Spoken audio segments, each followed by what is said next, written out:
हाँ भाई, चलो देखो।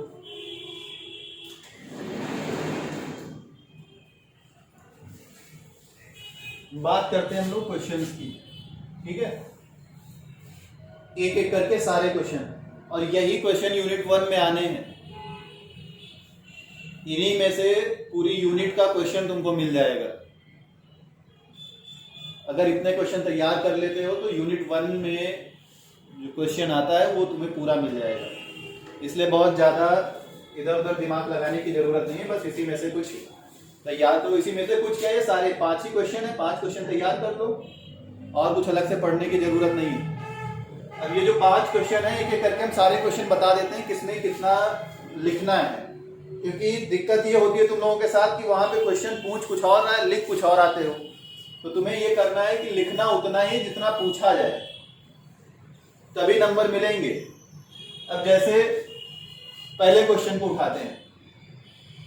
इसमें 2 डेरिवेशन है जिनको प्रूफ करना है, Cp minus Cv equal R और W equal minus 2.303 RT log V2 upon V1।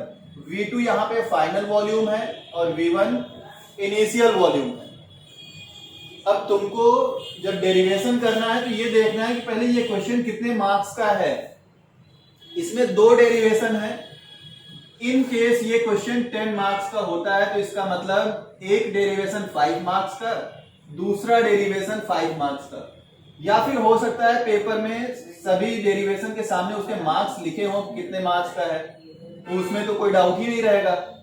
फिर भी देख लो, अगर हम एक एक बात करते हैं, इस डेरिवेशन की बात करें और ये डेरिवेशन तुम्हारा 4, 5, 6, 7 मार्क्स तक का है, मतलब 4 to 7, तो इसके 2 मेथड हैं डेराइव करने के। दोनों मेथड हमने करवा रखे हैं। एक मेथड बहुत छोटा सा है, बस 5-6 स्टेप में हो जाता है, वो नहीं करना है। अगर ये 2 नंबर में पूछा जाए तभी वो डेरिवेशन करना है। ये 4, 5, 6 या 7 नंबर में अगर आता है तो जो हमने लॉन्ग वाला डेरिवेशन करवाया है उसके थ्रू इसको प्रूफ करना है। उसके बाद हम लोग बात करते हैं इस डेरिवेशन की। तो बहुत से लोग इसको पहचान नहीं पाते हैं कि ये क्या है। ये अगर यहां पे रिवर्सिबल लिखा नहीं है तब भी तुम्हें ये पता होना चाहिए कि रिवर्सिबल वर्क डन की ही बात हो रही है। और टेम्परेचर को कांस्टेंट रखा है, इसका मतलब आइसोथर्मल कंडीशन में बात हो रही है। ये किसके लिए बात हो रही है? वर्क डन कैलकुलेशन की।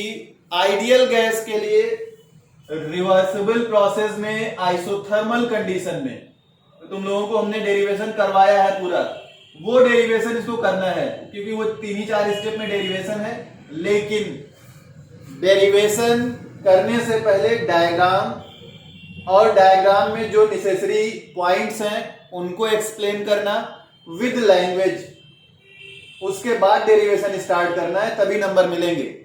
कोई भी इसमें ज्यादा अपना दिमाग मत लगाना। नंबर लाने हैं तो इसको फॉलो करो। अगला क्वेश्चन, देखो क्वेश्चन है, so that for an isothermal process reversible work of expansion, जिसकी हम लोग बात कर रहे हैं, W reversible is greater than the reversible work of irreversible work of expansion. हमने ये डेरिवेशन कराया है, W reversible is greater than W irreversible. इसका डेरिवेशन मोस्ट इंपॉर्टेंट है। Third question, derive the relation PV to the power gamma equal constant for 1 mole of an ideal gas। 1 mole ideal gas के लिए ये relation तुम्हें find out करना है। ये relation हमने डेराइव करवाया। इसमें 3 रिलेशन करवाए हैं, प्रेशर वॉल्यूम के साथ रिलेशन, प्रेशर टेम्परेचर का रिलेशन, वॉल्यूम और टेम्परेचर का रिलेशन।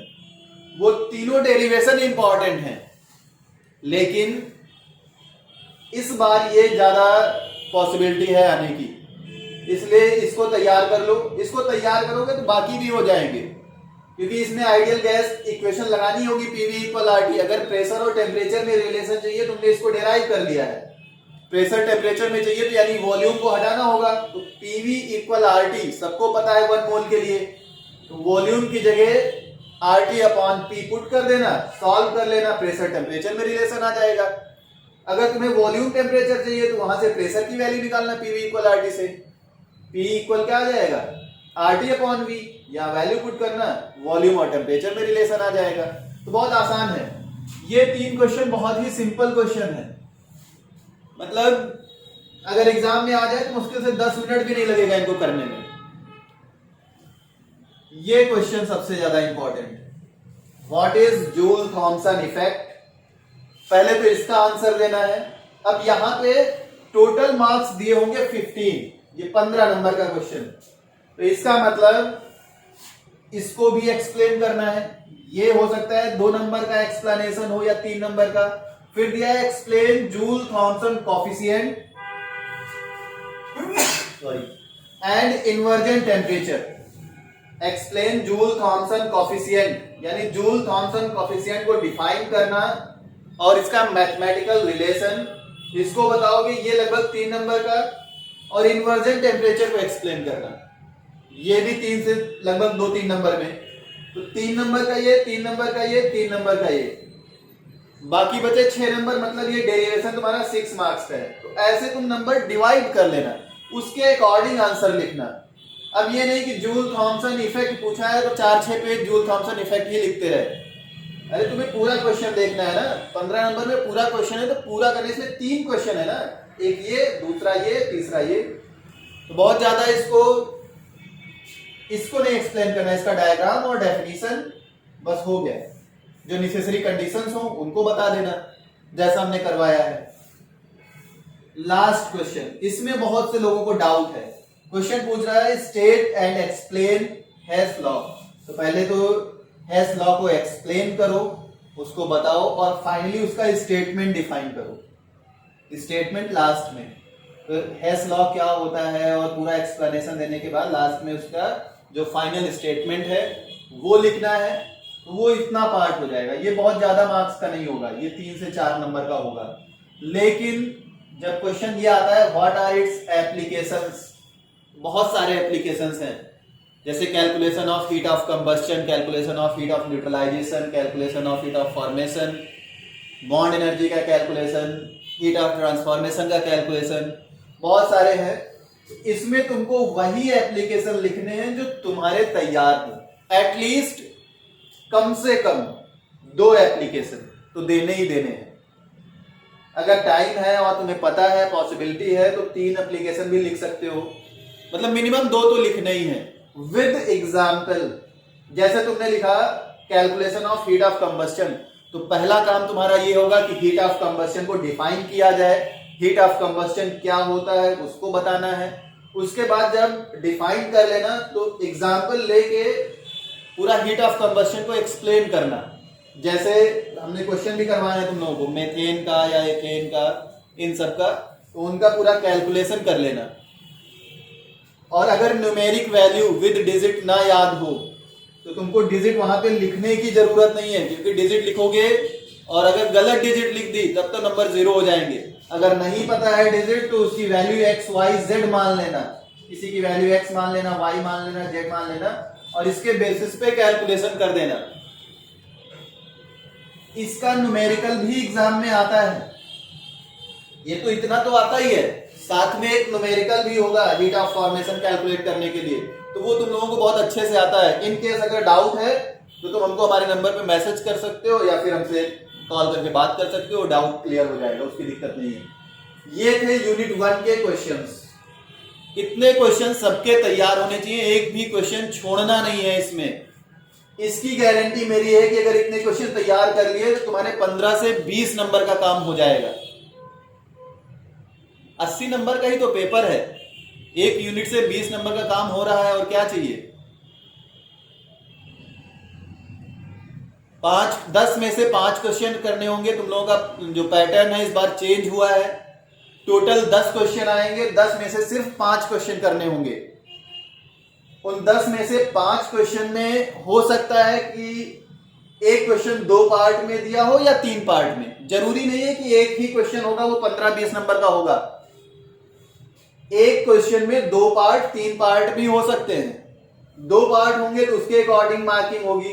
कैसा पैटर्न होगा वो तो पता चलेगा, उसकी टेंशन नहीं है। मतलब 5 क्वेश्चन में सिर्फ 5 क्वेश्चन नहीं होंगे, कम से कम 10 और मैक्सिमम 15 इतने क्वेश्चन करने होंगे।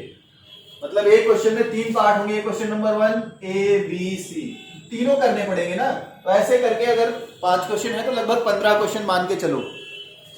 तो इसमें से हमने बोला एक पूरा क्वेश्चन मिलेगा, और हो सकता है 1.5 क्वेश्चन मिल जाए। वैसे हमें उम्मीद है मोर देन 1 क्वेश्चन मिलेगा इसमें से, उसमें कोई डाउट नहीं, सिर्फ इतने क्वेश्चन से। और ये कोई बहुत बड़ी बात नहीं है, 1 घंटे में तुम लोग इसको तैयार कर सकते हो। रिवाइज करके तैयार तो है ही है तुम लोगों का, बस रिवीजन की जरूरत है। रिवाइज करके तैयार कर लो, इतना तैयार करो कल तक।